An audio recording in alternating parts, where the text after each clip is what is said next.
Welcome back. It's already day 5 into this war that has been happening in West Asia. What happens tomorrow? What happens when it comes to the coming days or weeks or even months? Are both sides ready to continue and prolong this war? Because there are going to be global consequences and a lot depends on the ground situation. Adding to the chaos is the changing strategies and the claims and the statements that have been coming in from the Trump administration. President Trump says something. Then, as far as his administration is concerned, they give out a completely contradictory statements. While the US, however, has consistently maintained that Iran has been struck because the US wants to dismantle its nuclear capability, there have been multiple flip-flops that have been coming in from the leadership. Will there be talks? Will there be no dialogue? Because in the last 72 hours alone, since the US and Israel, more than that rather, launched this Operation Epic Fury, the White House has now presented multiple versions of these events. So let's get you a basic understanding and the bundle of contradictions that we are talking about, when it comes to the statements.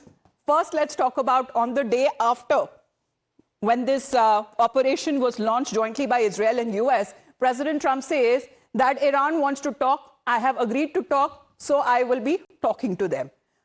2 days later, he says in a press briefing that they want to talk. I say, sorry, it's already too late. There will be no dialogue happening. Then let's take a look. Pete Hegseth, the Secretary of War, on the 2nd of March, he says that we didn't start this war, but under President Trump, we are finishing it.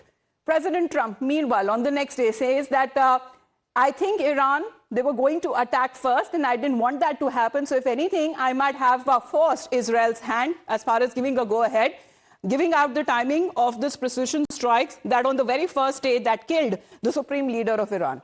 Then comes Marco Rubio, the Secretary of State of US, saying that we knew that there was going to be an Israeli action. We knew that they could participate and attack against American forces.